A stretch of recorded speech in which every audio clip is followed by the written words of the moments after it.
Hello friends, good morning. अम्मा गणी Ganesh study concept में मैं मासूदा परवीन एक बार फिर से हाजिर हूँ आप सभी के बीच में। दोस्तों, कल हमारा टॉपिक चल रहा था राजस्थान के प्रमुख दुर्ग, जिसके अंतर्गत हमने चित्तौड़गढ़ दुर्ग के बारे में पढ़ा। चित्तौड़गढ़ दुर्ग में स्थित प्रमुख स्थलों के बारे में हम पढ़ रहे थे, उसी को कंटिन्यू करते हैं। आज जो हमारा टॉपिक रहेगा चित्तौड़गढ़ दुर्ग में स्थित प्रमुख स्थल। देखिए, आज हम पढ़ने जा रहे हैं चित्तौड़गढ़ दुर्ग में स्थित प्रमुख स्थल।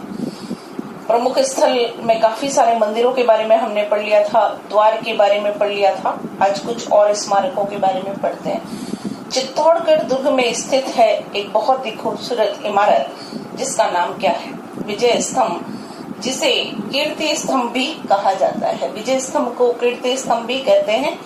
विजय स्तंभ को हिंदू मूर्ति कला का अनमोल खजाना और इसे हिंदू देवी देवताओं का अजायब घर या मूर्ति कला का विश्वकोश भी कहा जाता है। विजय स्तंभ का निर्माण किसके द्वारा करवाया गया? राणा कुंभा द्वारा करवाया गया। राणा कुंभा ने इस स्मारक का निर्माण सारंगपुर युद्ध विजय के उपलक्ष्य में करवाया। सारंगपुर का युद्ध दोस्तों इतिहास में हम पढ़ेंगे, फिर भी शॉर्ट में आपको बता देती हूँ कब हुआ था। 1437 ईस्वी में यह युद्ध राणा कुंभा और मालवा के सुल्तान जो थे महमूद खिलजी प्रथम के बीच में लड़ा गया था। अब जब ये युद्ध होता है तो युद्ध का परिणाम क्या रहा? राणा कुंभा जीत जाते हैं। राणा कुंभा ने इस युद्ध विजय के उपलक्ष्य में किसका निर्माण करवाया? विजय स्तंभ का। और विजय स्तंभ की निर्माण अवधि रहती है 1440 से लगाकर 1448 ईस्वी। इस समय यह इमारत बनकर तैयार हुई। कितने साल में? 8 साल में। इस तरह की एक इमारत आपको देखने के लिए मिलेगी। RBSC की जो हमारी बुक्स हैं उसके ऊपर देख लीजिएगा, ऐसा एक लोगो बना हुआ दिखता है। ये आपके है विजय स्तंभ। विजय स्तंभ जो है इसका आधार जो हम कहते हैं वो कितना है? 30 फीट। और इसकी ऊंचाई हाइट जो है कितनी है? 122 फीट। कई जगह 120 फीट भी आपको लिखा हुआ मिलेगा। कितनी मंजिलें हैं? 9 मंजिला। 9 मंजिला इमारत। 9 मंजिला इमारत जिसका नाम विजय स्तंभ है, इसके तीसरी मंजिल पर, थर्ड फ्लोर पर क्या लिखा है? 9 बार अल्लाह शब्द अरबी भाषा में उत्कीर्ण है। 9 बार अल्लाह शब्द अरबी भाषा में उत्कीर्ण है। इस जो स्मारक का गर्भगृह है, गर्भगृह में भगवान विष्णु की प्रतिमा जो है स्थापित की गई। इसलिए उपेंद्र नाथ जी ने इसे विजय स्तंभ को, उपेंद्र नाथ जी ने क्या नाम दिया? उपेंद्र नाथ जी से नाम देते हैं विष्णु ध्वजगढ़। विष्णु ध्वजगढ़ कहकर किसने संबोधित किया है विजय स्तंभ को? तो आपको उत्तर लिखना है उपेंद्र नाथ जी ने। तो ये है आपके विजय स्तंभ। कितने मंजिल का है? 9 मंजिल का है। गर्भगृह में भगवान विष्णु की प्रतिमा और आधार है 30 फीट, ऊंचाई है 122 फीट। 8वीं मंजिल पर कोई मूर्ति नहीं है। 9वीं मंजिल पर बिजली गिर गई थी, रिकंस्ट्रक्ट हुआ है। फिर इसके अलावा यदि इसमें से जो प्रश्न पूछे जाएंगे तो वो देखिए, ये है कि इसके वास्तुकार या शिल्पी के बारे में। वास्तुकार या शिल्पी जो है वो कौन है? जैता। जैता इसके प्रधान शिल्पी हैं और इनके असिस्टेंट 3 लोग थे, नापा, पूंजा और पोमा। ये लोग इनको क्या कर रहे हैं? सहयोग दे रहे हैं या इनको असिस्ट कर रहे हैं। किसको? जैता को। इस इमारत को उस समय बनाने में, उस जमाने में बनाने में कितने रुपए का खर्चा आया? 90 लाख रुपए का खर्चा आता है। राजस्थान का पहला स्मारक है दोस्तों, फर्स्ट स्मारक है, जिस पर 15 अगस्त 1949 को 1 रुपए का डाक टिकट जारी किया गया था। 15 अगस्त 1949 को इस पर क्या किया गया है? डाक टिकट जारी किया गया। अब देखिए, जब ये इतनी खूबसूरत इमारत या स्मारक बनके तैयार हो गया, तब इस पर लोगों ने अपनी राय दी या इसकी तुलना की। उसमें कौन कौन से लोग हैं? सबसे पहले हम पढ़ने जा रहे हैं कर्नल टॉड के बारे में। कर्नल टॉड ये कहते हैं कि कुतुब मीनार भले ही ऊंचा है, लेकिन विजय स्तंभ की कारीगरी सबसे अनूठी है या बेजोड़ है। यानी अगर आपसे पूछा जाए कि कुतुब मीनार से विजय स्तंभ की तुलना किसने की है, तो आपको तो लिखना है कर्नल टॉड। फर्ग्यूसन की बात करते हैं तो फर्ग्यूसन ने इसे इससे कंपेयर किया रोम के टार्जन टावर से। रोम के टार्जन टावर से तुलना करने वाले कौन है? फर्ग्यूसन है। ये है आपके विजय स्तंभ। अब इसमें 157 सीढ़ियां भी हैं, बहुत सारी डिटेल ऐसे छोटी मोटी लिखी हुई आपको मिलती है, बट जो ऑथेंटिक चीजें हैं जहां से मोस्टली प्रश्न रिपीट होते हैं वो आपकी ये है। तो ये है आपके विजय स्तंभ, जो कि कहाँ पर स्थित है? चित्तौड़गढ़ दुर्ग के अंदर स्थित है। अब आगे हम पढ़ेंगे। विजय स्तंभ के बाद एक प्रश्न बार बार और रिपीट होता है, वो है कीर्ति स्तंभ प्रशस्ति। कीर्ति स्तंभ प्रशस्ति के लेखक कौन है? ये प्रश्न बहुत बार पूछा जाता है। तो जो अभी हमने पढ़ा विजय स्तंभ के बारे में, उसी की जो 9वीं मंजिल है वहां पर ये लिखा हुआ है। राणा कुंभा की उपलब्धियों का वर्णन करता है क्या? कीर्ति स्तंभ प्रशस्ति। इसके लेखक कौन है? अत्रि भट्ट। अत्रि भट्ट साहब ने इसे लिखना शुरू किया था और पूर्ण करते हैं उनके पुत्र महेश भट्ट। कीर्ति स्तंभ प्रशस्ति राणा कुंभा की उपलब्धियों का वर्णन करती है। अब इसके अलावा यहाँ पर एक और इमारत है जिसका नाम है जैन कीर्ति स्तंभ। जैन कीर्ति स्तंभ जो है, ध्यान रखिएगा, कई स्टूडेंट विजय स्तंभ और इसको सेम समझ लेते हैं। नहीं, वो 9 मंजिल की इमारत है। ये कितने मंजिल की है? 7 मंजिल की। इस तरह का देखिए एक शेप आपको दिखेगा, इस तरह की इमारत है। ये इस तरीके से ऐसी बनी हुई दिखाई देगी आपको, है ना। ये जो महावीर स्वामी के सिंबल्स वगैरह होते हैं, इस तरह का दिखाई देगा। कितने मंजिल की है? ये 7 मंजिला इमारत है। और ये किसको समर्पित है? जैन तीर्थंकर आदिनाथ जी को समर्पित है। जैनों के जो फर्स्ट तीर्थंकर हैं उनका नाम क्या है? आदिनाथ जी। आदिनाथ जी को समर्पित है ये 7 मंजिला जो है इमारत। इसके निर्माता की यदि बात की जाए तो आपको लिखा हुआ इस तरह से मिलेगा जैन व्यापारी, या फिर इस तरह से लिखा हुआ मिलेगा बघेरवाल जैन जीजा शाह द्वारा निर्मित है। कौन सी इमारत? जैन कीर्ति स्तंभ। यह भी कहाँ पर स्थित है? चित्तौड़गढ़ दुर्ग के अंदर स्थित है।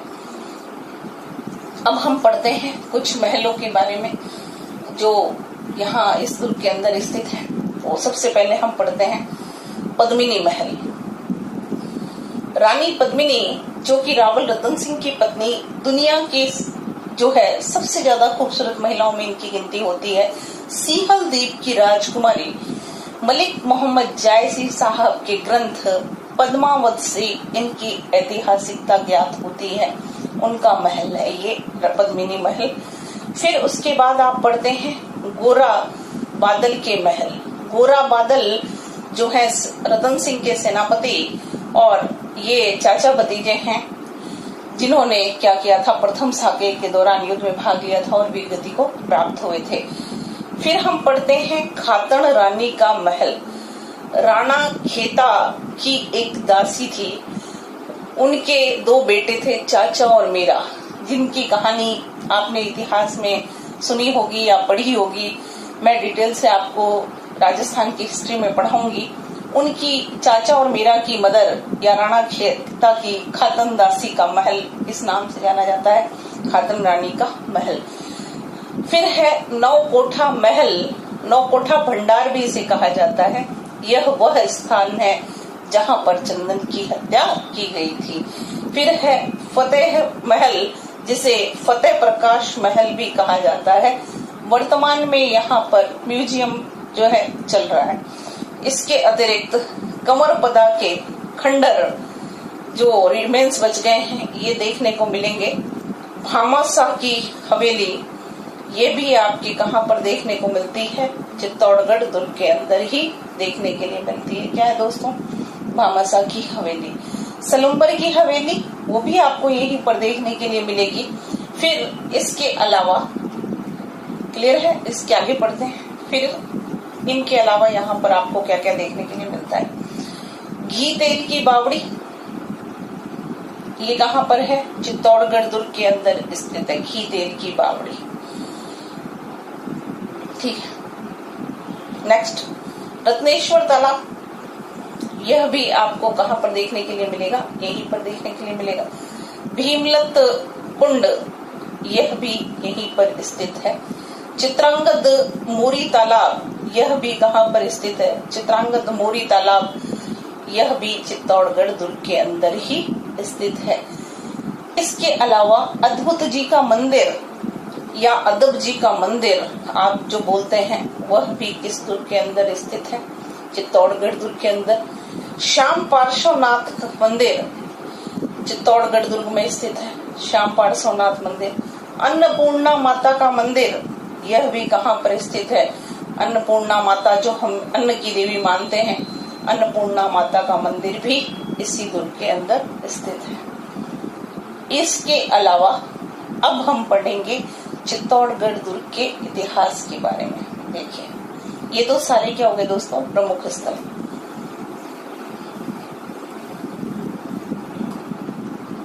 लाखोटियों की बारी भी चित्तौड़गढ़ किले में ही है। अब देखिए, दुर्ग का इतिहास पढ़ते हैं।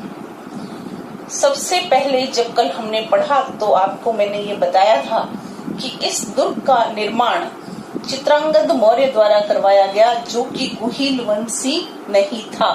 वह कौन से वंश का है? मौर्य वंश का है। मौर्य वंश से यह दुर्ग गुहिल वंशियों के पास कब जाता है? तो हम पढ़ते हैं 734 ईस्वी में क्या होता है? बप्पा रावल ने किसे हराया? मान मोरी को हराया। मान मोरी मौर्य वंश का या मौर्य वंश का अंतिम शासक, इसे किसने हराया? बप्पा रावल ने 734 ईस्वी में। और चित्तौड़गढ़ के दुर्ग पर किसका आधिपत्य हो जाता है? गुहिल वंशियों का। बप्पा रावल हरित ऋषि के शिष्य थे।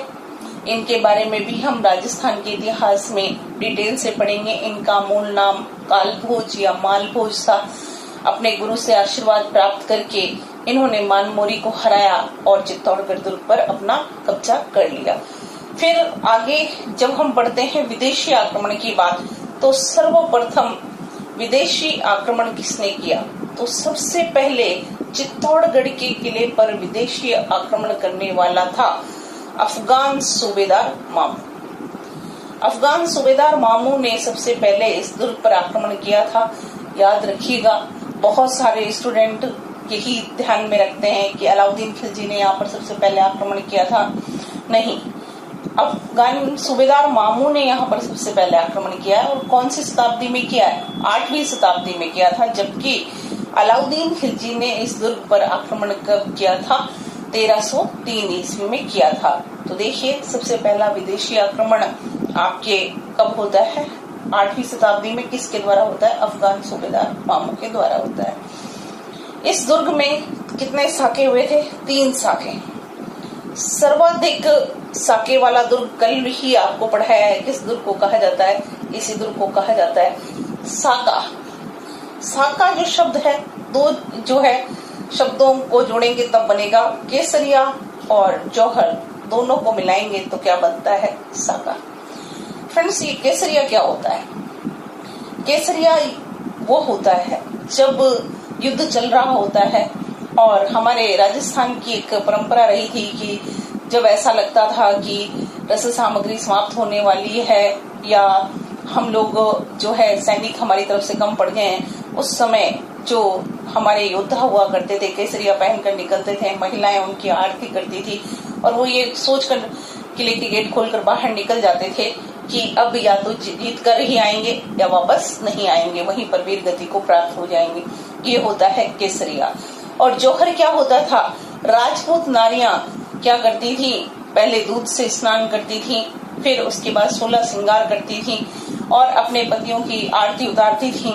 और फिर एक जो बड़ा कुंड होता था जिसमें चंदन और घी डालकर अग्नि प्रज्वलित की जाती थी, उसमें वो महिलाएं सामूहिक रूप से आत्मदाह किया करती थी।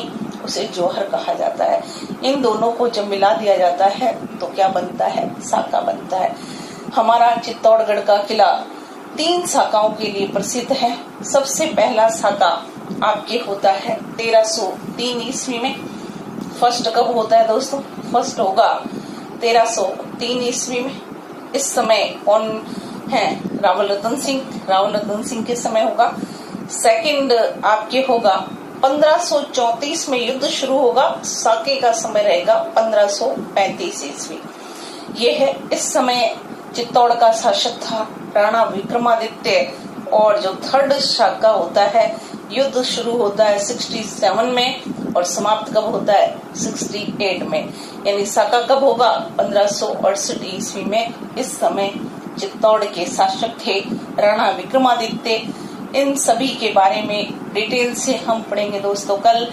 फिर मिलते हैं दोस्तों। See you tomorrow. Bye bye. Thank you very much.